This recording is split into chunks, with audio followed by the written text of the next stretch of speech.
Alhamdulillah Rabbil Alameen. Wa sallallahu wa sallam wa baraka ala nabina Muhammadin wa ala alihi wa sahbihi ajmain. So I want to welcome everyone in. I know that some of you may have joined expecting us to continue our series, Spiritual Care for the Quarantined. And we will be continuing that, inshallah ta'ala. But inshallah, on Saturdays, we will be continuing our weekly lecture series, and the next few weeks we are dedicating to preparing for Ramadan, and we're going to entitle this series Reflections as we prepare for Ramadan.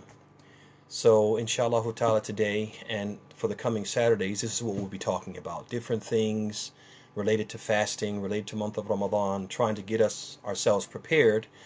Because despite what's going on outside, one thing that will not stop, will not cease, is our duty to be committed to Allah subhanahu wa ta'ala. And one of the big exercises of commitment that is coming up is this month of Ramadan, this month of fasting.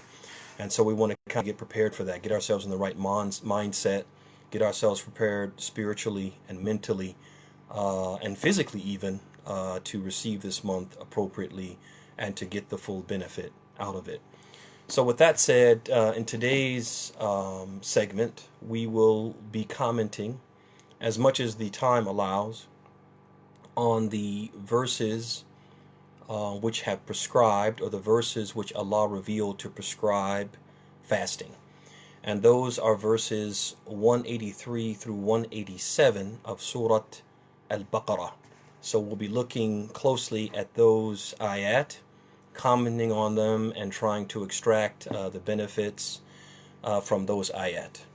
And so the first in the series of ayat, the first ayat in the series of ayat is verse number 183, which reads, يَا أَيُّهَا الَّذِينَ آمَنُوا كُتِبَ عَلَيْكُمُ الصِّيَامُ كَمَا كُتِبَ عَلَى الَّذِينَ مِنْ قَبْلِكُمْ لَعَلَّكُمْ تَتَّقُونَ.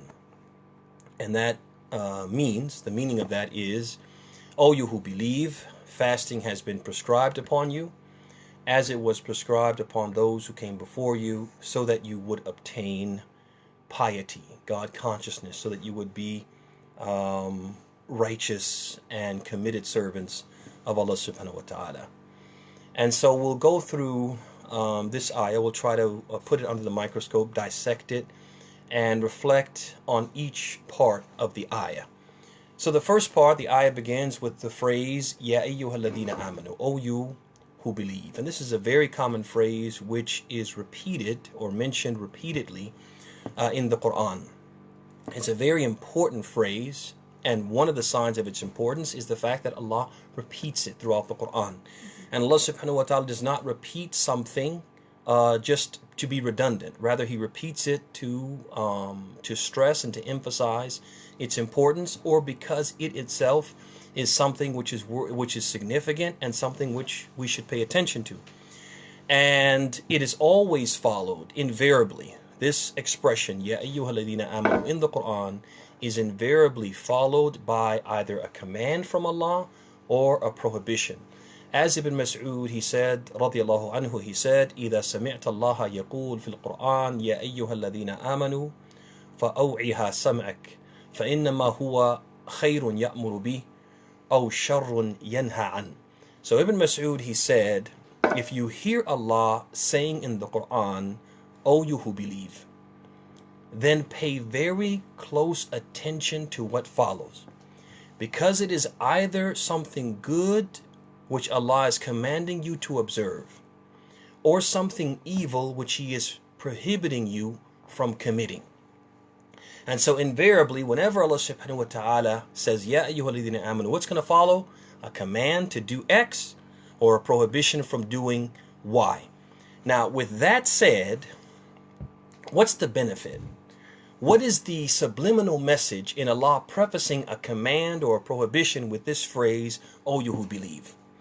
The benefit is that basically Allah subhanahu wa ta'ala is alluding to the fact that true faith and really being a believer hinges on what? On doing the command, if it's a command, or avoiding the prohibition if it's a prohibition. In other words, it's as if Allah is saying that true belief can only be achieved and realized. You can only be considered a true believer if you do X or if you avoid Y.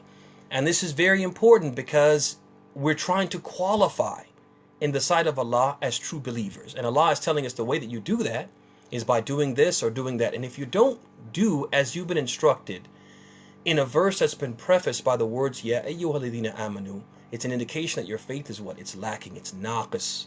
It's lacking. You're lacking in faith.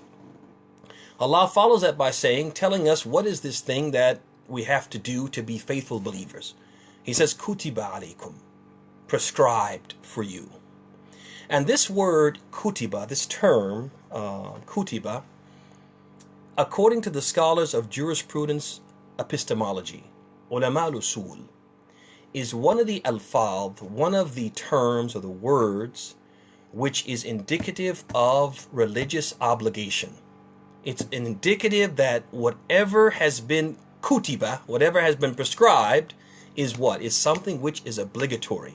So when Allah says kutiba, it's as if He's saying furida, mandated, obligated, required. You have to do this thing. It's not something optional or something where you have a choice in the matter. And Siyam Ramadan, which is the thing which has been kutiba, which has been prescribed, is faradun bi ijma' al-muslimin. It is something which is obligatory by agreement of the Muslims. There's no difference of opinion amongst the Muslims, irrespective of their schools of thought and their various sects. There's no difference among them that fasting is something which is obligatory in Islam, not something optional in our deen. And one of the, or there are a few proofs that buttress or support or confirm this unanimous agreement or support this unanimous agreement. One of them is this ayah, kutiba alaykum. As we said, kutiba means furida. Fasting has been prescribed upon you. Another one is the ayah which follows it, verse 185, in which Allah subhanahu wa ta'ala says, فَمَنْ شَهِدَ مِنْكُمُ الشَّهْرَ فَلْيَصُمْ. Whoever amongst you is a resident during the month, then let him fast. This is a command from Allah. He has to fast. He has no option in the matter. He has no alternative except to what? To fast. And we also have the hadith collected by Bukhari Muslim on the authority of AbdLlah ibn Umar, in which the Prophet ﷺ, he said, Buni al-Islam ala khams. Islam is built upon 5. And he mentioned amongst those 5 was Sawmi Ramadan, and fasting the month of Ramadan. The scholars of Islam, when they looked at this hadith, they said that the Prophet ﷺ is basically telling us that Islam cannot stand except in the presence or in the existence of these 5, or in the observance when these 5 are observed. That's the only way a person's Islam can stand. Without these 5, a person has no Islam. So if these acts, Sawm being one of them, fasting being one of them, are from the acts that if you don't have them, you don't have Islam, that means they're the most obligatory, fundamental, elemental, and mandatory acts or rituals of Islam. That's the key indication from the Prophet ﷺ that these are not just obligatory, they are the most obligatory acts of Islam. The main things that every Muslim should be doing and must be doing in order to qualify as a Muslim. ثم بعد ذلك, Allah follows that by saying, Kutiba alaykum as-siyam. As-siyam. As-siyamu fil lugha. Fasting in the language of the Arabs means al-imsak. It means to refrain, to abstain, to withhold, to practice abstinence. And in the language of the Arabs, it encompasses abstaining or refraining or withholding from anything, no matter what it is. Person says, today I'm not going to eat any chocolate. That person is fasting in the language. Person says, today I'm not going to speak to anyone. That person is fasting in the language. Person says, today I am not going to exercise. I'm not going to drive my car. I'm not going to do this, that, or the other thing. That person in the language, if he's refraining or abstaining, he is linguistically, in the language of the Arabs, he is observing a fast. And one of the evidences for this is the statement of Allah subhanahu wa ta'ala in Surah Maryam, where he says to where he says on the tongue of the angel who spoke to Maryam, he says, فَكُلِي وَاشْرَبِي وَقَرِّ عَيْنًا فَإِمَّا تَرَيِنَّ مِنَ الْبَشْرِ أَحَدًا فَقُولِي إِنِّي نَظَرْتُ لِلرَّحْمَنِ صَوْمًا فَلَنْ أُكَلِّمَ الْيَوْمَ إِنْسِيًّا. Said, so eat and drink and cool your eye. Be calm. It's going to be all right. فَإِمَّا تَرَيِنَّ مِنَ الْبَشْرِ أَحَدًا. And so, if you come across hereafter any person,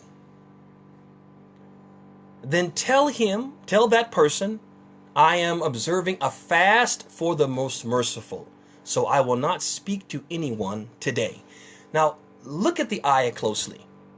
The angel tells her to eat and drink, but tells her simultaneously to observe a fast, or to tell people she's observing a fast. So obviously her fasting was not from eating and drinking. فَلَنْ أُكَلِّمَ الْيَوْمَ إِنْسِيًّا. I will not speak to any person this day. Her fast was from what? Was from speaking. And so that shows you in the language of the Arabs, a person is considered fasting if they what? If they abstain or refrain from anything, no matter what that thing, whatever that thing is.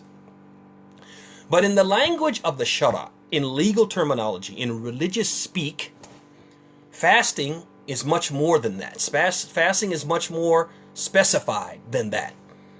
And it is, as the scholars have defined it, التعبد لله بإمساك مخصوص وهو الإمساك عن جميع المفطرات من طلوع الفجر إلى غروب الشمس.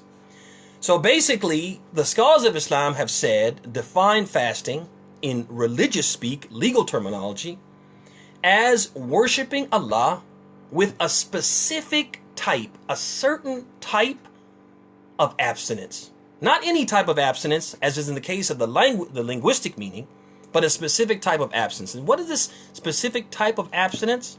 It is abstaining from all of the fast breakers. From the crack of dawn until dusk. From the crack of dawn until dusk. طيب, let's look at this definition a little bit more closely.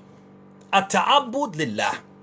Worshipping Allah, that means that a person has to do this act, this act of abstinence, they have to do it an qastin. They have to do it purposefully, with the intention of pleasing Allah and earning reward from Him. They can't do it accidentally. They can't wake up one morning and rush out the door going to work, and get to work and get so busy with work that they never put a single thing in their mouth. Don't even take a sip of water from the water fountain. They come home at the time of what? Sunset, and they realize, oh, I fasted today. No, you didn't fast today because you didn't do it with what? An qasd. You didn't do it purposefully. You didn't do it with the intention to do it. You did it by accident. At-ta'abbudillah. A person has to do it with what? With the intention, purposefully, with the intention of pleasing Allah and seeking reward from Him. But the second thing that the scholar said, بِإِمْسَاكٍ مَخْصُوص, with a specific type of abstinence, which means that contrary to the linguistic meaning of fasting, fasting in Islam means that you fast from certain things which have been specified by Allah and His Messenger. What are those things? جَمِيعَ الْمُفَطِّرَاتِ, as the definition goes on. All of the fast breakers. Notice the scholars didn't say fasting from food and drink and intercourse, which a lot of us, we say that a lot. We say that in Muslims we fast from food, drink, and intercourse.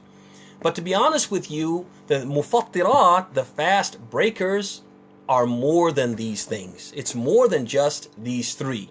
And so therefore, it's more than just food, drink, and intimacy. It's what? More than that. Which is why the scholars, they instead of using these specific terms, they generalize everything which breaks the fast, because there are things beyond food, drink, and intimacy that can break the fast. And then last but not least, min tulu al-fajri ila ghurub al-shams, from the crack of dawn until dusk. And this is self-explanatory, but it basically means that there's a specific time frame in which fasting takes place. It has a certain beginning time and a certain ending time. It's not up to us to choose when to fast, when to initiate the fast, and when to conclude it, but rather that's been specified by Allah subhanahu wa ta'ala. طيب, another good point that I want to point out here as we talk about fasting and its legislation, kutiba alaykum as-siyam, fasting has been prescribed for you, is that one of the beautiful things about fasting, and a lot of the things that Allah legislated in the Quran and the Hadith, which just by human nature and human wisdom, a person could perceive in advance that it would be difficult on the people to abandon right away. So what Allah subhanahu wa ta'ala does with those types of things out of His wisdom and mercy is that He legislates the change. If something's legal and He's going to prohibit it, ban it, then He'll what? He'll legislate it with what? A tadarruj, in stages. Similarly, if something is not required, but He's going to require it, He will legislate that requirement in stages. And this is what Allah did with fasting. Think about it. People who had never fasted a day in their lives, and you tell them, you got to all fast as a community and not eat anything from sun up to sundown, that might be difficult for them. You would imagine. You could imagine just with our own human, perspective, our own, human, viewpoints and ability to comprehend. We can say, yeah, I can see how that might be difficult on them. Allah subhanahu wa ta'ala, His wisdom is what? Far greater than our own wisdom and ability to perceive. So Allah subhanahu wa ta'ala, like He did with so many other things, He legislated and prescribed fasting tadrijiyan, or bitadarruj, in stages. So I want to talk briefly about the stages of that legislation. So the first stage was the legislation of the fasting of Yom Ashura. Right? The legislation of the fasting of what? One day. And that happened, that was the first siyamun wajib. That was the first required fast in Islam. Prior to that, there was no required fast for the Muslims up until that. And the Prophet ﷺ, when he first came to Medina, he came obviously in the first year of Al-Hijrah, fi Rabi'in al-Awwal. In the third month of the Islamic calendar. He came in the third month of that first year of Al-Hijrah. The first year of the Islamic calendar, if you will. So he comes, and a whole year goes by, basically, or nearly a year goes by, and there was no fasting. The Muslims observed no fasting in Medina. And obviously they had observed no obligatory fasting in Mecca as well. So then, the new year comes. The second year of the Hijrah inaugurates with the first month of the Hijri calendar, Muharram. Shahrullah Muharram. And on the 10th day of that month, what we call Yom Ashura, the Prophet observed the Jews observing fast. So he asked them, so all the Jews, there were a lot of Jews in Medina, there were 3 big tribes of Jews in Medina, and they're all fasting. So the Prophet ﷺ, he asked them, Ma hada? So what is this? What is this day you guys are observing? And they said, this is the day, a great day for the Jews, a great day in our religion. It is the day that Allah liberated Bani Israel, the children of Israel, from bondage in Egypt. And He brought about the death of Fir'aun, their tormentor, and gave victory to Moses. So we honor this day, and we fast it out of thanks and appreciation to Allah for this victory. Whereupon the Prophet he responds by saying, Ana ahaqqu bi Musa minkum. I'm more entitled. It is more befitting that I follow Moses than you people. فَصَامَهُ وَأَمَرَ بِصِيَامِهِ. So the Prophet he fasted that day and commanded the people to fast. Now you have to understand this is happening while the day is in progress. This is not like the 9th or the 8th where he's asking them. The day is in progress. So what did the Prophet do? The Prophet appointed a crier to go about the town and to cry out to the people, Man kana akala فَلْيَسُمْ. Whoever of you has already eaten today, then let him not eat for the rest of the day. وَمَنْ لَمْ يَكُنْ قَدْ أَكَلْ. And whoever amongst you has not eaten, فَلْيَسُمْ, then let him not eat for the rest of the day. فَإِنَّ الْيَوْمَ يَوْمَ عَاشُورَى. So because today is the day of Ashura. So that second year, in the month of Muharram, the 10th day, the Prophet obligated upon the Muslims to fast Yom Ashura, and that was the first legislation of fasting in Islam. And thereafter, Ibn Mas'ud explains what happened thereafter, because we're what? In the second year of Al-Hijrah, the first month, the month Shahrullah, Muharram. Ibn Mas'ud explains what happened thereafter. He said, لَمَّا فُرِضَ رَمَضَانَ تُرِكَ عَاشُورَى. Ibn Mas'ud, he mentioned this, it's collected by Muslim in his Sahih. He says that Ibn Mas'ud said that once Ramadan became obligatory, Ashura was abandoned. What does he mean by abandoned? He means turika farduhu, la istihbabuhu. That basically the Muslims abandoned the obligation to fast Ashura. It became optional. And so thereafter they still fasted Ashura, but they fasted as an optional, a voluntary fast as opposed to obligatory fast. And this occurred in the second year of Al-Hijrah. Now we come to the second stage of the legislation of fasting, the second stage. What was the second stage? It was at-takhyir. It was being given the option, What does that mean? In that same year, the second year of Al-Hijrah, as we said, Muharram was the first month of that year. Later on, a little while later, Allah subhanahu wa ta'ala sent down revelation and obligated the fast of Ramadan. Okay, so it's the same year, second year, the same year that Ashura was made an obligation, was the same year, later on that year, when Allah sent down revelation for the Muslims to fast the month of Ramadan. But when He sent it down, when Allah first sent the revelation down to fast Ramadan, He gave the Muslims the option, gave them the choice, let them choose between fasting or expiating, paying a penalty in place of fasting. And that penalty was that they would feed a poor person, a needy person, for every day they didn't fast. So in this way, those who found fasting difficult and they needed some time to get accustomed to it, rather than fast, they could what? They could pay. So a person could actually, theoretically, they could fast one day and pay another day. Fast a day, pay another day. So they could basically gradually work their way into learning how to fast. A person could go the whole month and just pay fidya. A person could start the day trying to fast, trying, struggling. He could break his fast and pay fidya in exchange for it. So this gave the Muslims time to what? To get their legs underneath them before fasting became obligatory. And Ibn Kathir and other scholars have mentioned that this takhyir, this being given the option, was abrogated by the verse which followed the original obligation, in which Allah subhanahu wa ta'ala says, فَمَنْ شَهِدَ مِنْكُمُ الشَّهْرَ فَلْيَصُمْ. Whoever is a resident during the month of Ramadan in his hometown, and not a traveler, and not ill, then he must fast. There's no more option in the matter, okay? So that brings us now to the third stage.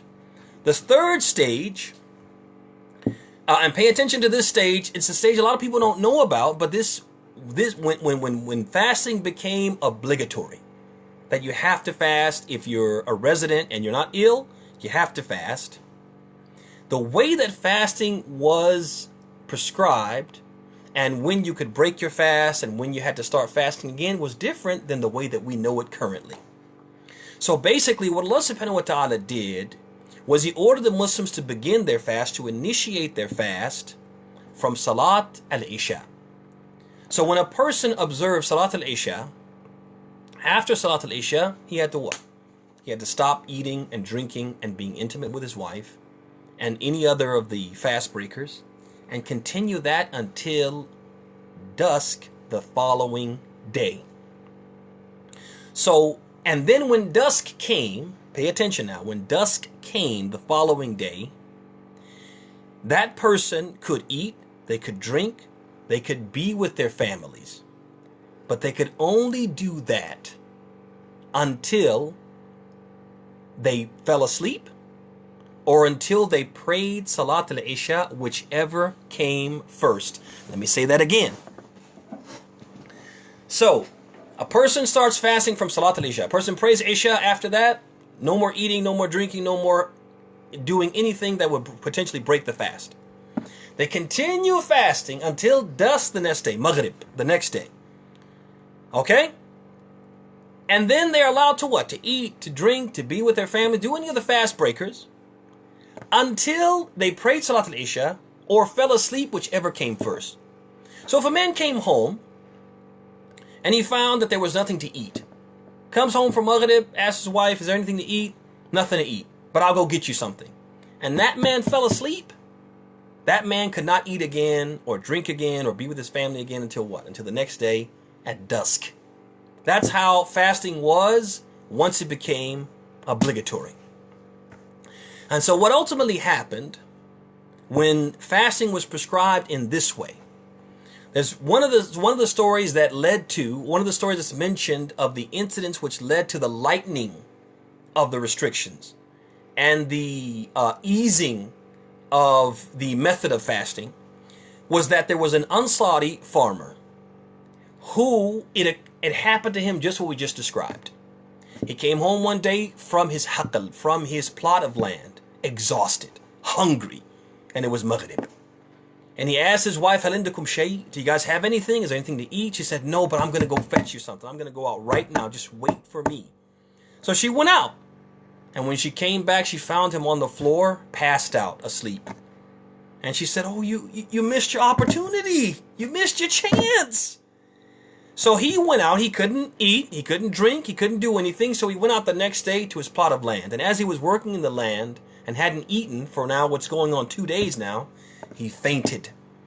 And Allah subhanahu wa ta'ala revealed the verses in which he said, أُحِلَّ لَكُمْ لَيْلَةَ الصِّيَامِ الرَّفَثُ إِلَى نِسَائِكُمْ هُنَّ لِبَاسٌ لَكُمْ وَأَنْتُمْ لِبَاسٌ لَهُنَّ. It has been made lawful for you going unto your wives on the night of the fasts.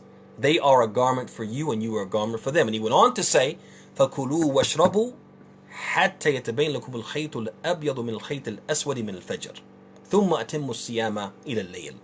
He said, eat and drink until the white thread of dawn becomes clear from the black thread of night.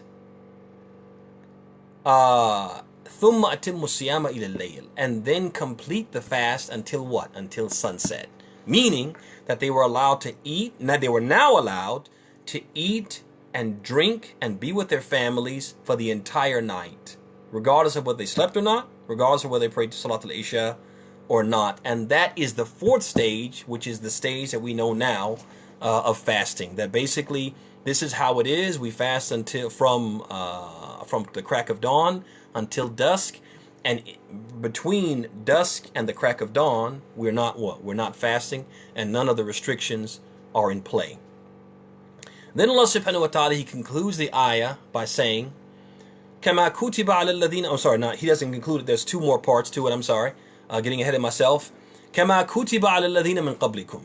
That Allah prescribed fasting on you, O Muslims, as He prescribed it on those who came before you. And what this is telling you is a few things. One is that fasting is one of the fundamental components. It's part and parcel of all of the divinely revealed revelations.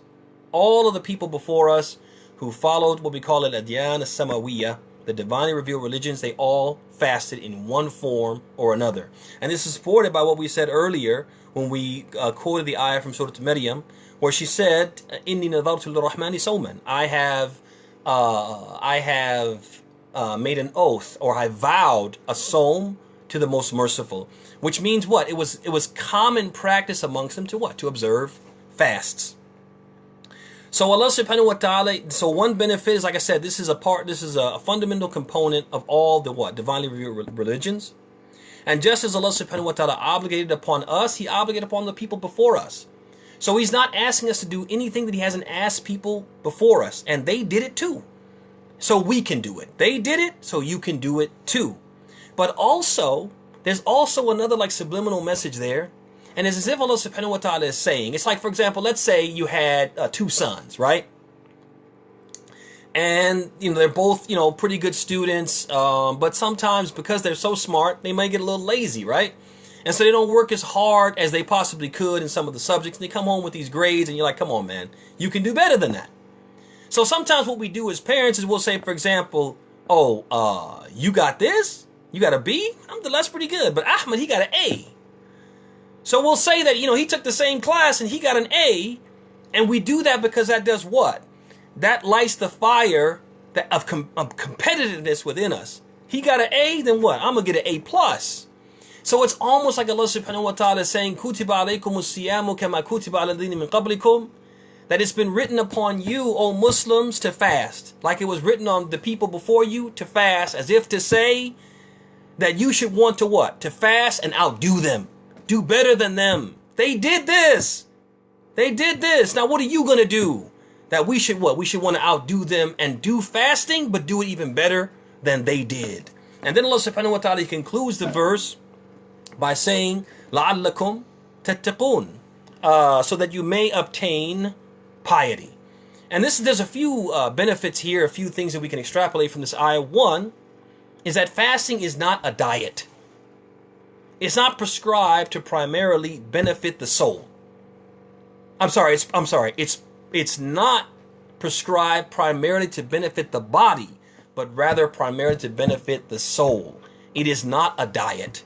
Is there some benefit to the body? Certainly. But that's not the primary objective. And we need to understand that the primary objective of the prescription of fasting is to benefit the soul. لَعَلَّكُمْ تَتَّقُونَ. The second thing that we can extrapolate from this ayah is that there is an objective to fasting. There is something that we are targeting, something that we're hoping to achieve through fasting. There is a goal, a ritual, or a punishment from God. It is something which is going to help us to achieve something else. It is a means to an end. It is not an end in and of itself. Number 3 from the benefits is that the goal of this fasting is a taqwa. And that lets you know that a taqwa is something worth striving for. It's something worth seeking, such that an ibadah, an act of worship, had to be prescribed in order to achieve it. That tells you this is something which is worthwhile, something Muslims should what? Should actively seek to possess. Then the fourth benefit of this part of the ayah is that this act of worship, a siyam, fasting, is one of the best means to achieve this lofty goal and objective, this worthwhile prize. Because if there were a better means to achieve it, Allah would have prescribed a different act of worship to achieve it. So since Allah specified siyam out of all the rituals to achieve a taqwa, it means it's one of the best ways, if not the best ways, to achieve this prized possession. And then last, and Ibn Kathir, he kind of, he kind of emphasizes this point and stresses it and elaborates on it by saying, لأن الصوم فيه تزكية للبدن وتضييق لمسالك الشيطان. He said, why is it the best way to achieve a taqwa? He said, because it not only detoxifies the body, but it also minimizes the avenues by which the shaitan is able to approach a person. Makes it easy for us to fulfill the command of Allah, إِنَّ الشَّيْطَانَ لَكُمْ عَدُوٌّ فَاتَّخِذُوهُ عَدُوًّا. Indeed, the devil is your enemy, so take him as an enemy. It makes it easy for us to what? To defend ourselves against the shaitan. That's why fasting is one of the best ways to attain a taqwa, this prized possession, this grand prize. طيب. Last but not least, from the benefits of this ayah, or this part of the ayah, I should say, is that this month will train us. This month is a month which trains. It is the month of training. Trains you and prepares you to be pious. How can I be pious? This month trains you how to be pious. Conditions you to be pious. It's like a boot camp for God consciousness, for Islamic and religious commitment. So how do we become dutiful servants? By what? By following the regimen of Ramadan. If we follow the regimen of Ramadan, if we follow the regimen of fasting in Ramadan, then we will do what? we will achieve this goal, this objective of a taqwa. And at this point, I like to always give this analogy of a person who is like overweight and out of shape. And that person wants to get in shape. And so they look for like some type of exercise routine, regimen, program that they can follow to get in shape. And so, for example, they go and buy one of those DVD sets of tutorials, or they get like an online subscription of tutorials, and they get these, emails and videos to their mailbox, or like I said, they have the DVDs or the Blu-rays or whatever, and they can just plug it into their machine and watch it at home, and then follow along with the instructor, do as they do, and transform themselves. And the person is looking at people who give like testimonials. And they say, yeah, man, I did, for example, P90X. And I don't know if that's a thing anymore. It used to be a thing, but Al-Muhim, just let's use it for the analogy. So the person says he's watching these tutorials, P90X, and the person is saying, this was me before, and I had no energy, and I was out of weight, and I couldn't get off the couch. And I started doing P90X, and now I've lost 112 pounds. And, I have all this energy, and I can do this. And he's looking at that, he says, yeah, I want that to be me. I want that to be me. So he comes home from work one day, and he plugs in one of the DVDs, and he sits on the couch, and he's got this big bag of chips, and he's got this 2-liter bottle of soda, and he's got a hoagie, and he's watching the videos, and he is going in on these snacks. And he just, if one session stops, he watches the next session. He goes the whole first 30 days of DVD just watching them, checking them out. And every day he does the same thing. He comes home from the work and he does the same thing. Hoagie, chips, 2-liter bottle of soda, and he's watching these videos and just amazed at how these people are contorting their bodies, how much they're sweating, how hard they're working. He's saying to himself, yeah, man, in 30 days, man, that's going to be me because I'm watching these videos, right? And so 30 days comes and goes, and he's been watching the videos every day, and he's like, I'm still fat. In fact, I'm fatter than I was before I started doing the DVDs. And he wants to complain. He wants to write a scathing complaint to the people who sent him the DVDs, to the company that he bought it from, and he wants to tell them that this program doesn't work. But the reason why it worked is not because the program it's not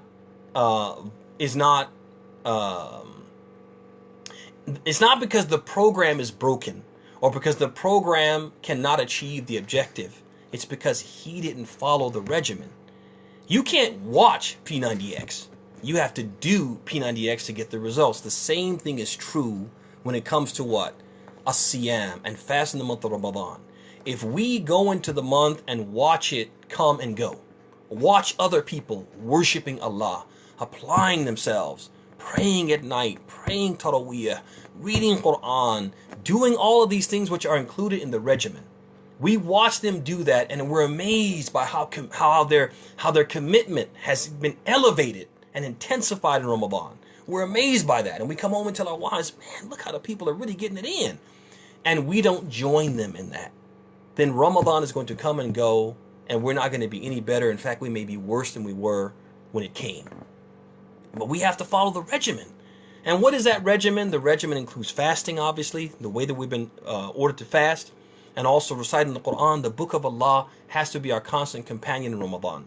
Also the night prayer. The night prayer is a big part of what is going to purify ourselves and give us that taqwa, that piety. Also increasing and intensifying our acts of worship.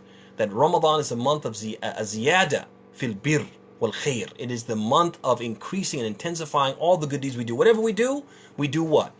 We do double that, triple that, more of that in Ramadan. And also Laylatul Qadr, actively seeking the night of power, the night of decree, which occurs in the odd nights of the last 10 days of Ramadan. And also the i'tikaf, if we can, isolating ourselves in the masjid, secluding ourselves in the masjid, and using the time therein to reflect upon ourselves, to make a muhasabah, to account ourselves, and to try to purify ourselves and make ourselves better.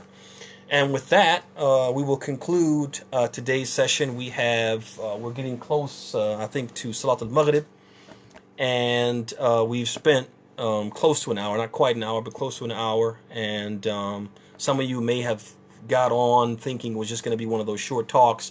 But as we said when we first began, that on Saturdays we will resume and continue our weekly lecture series, and the next few weeks we'll dedicate to Ramadan and preparing for Ramadan, which is why we talked about the first ayah from the ayat that prescribe fasting.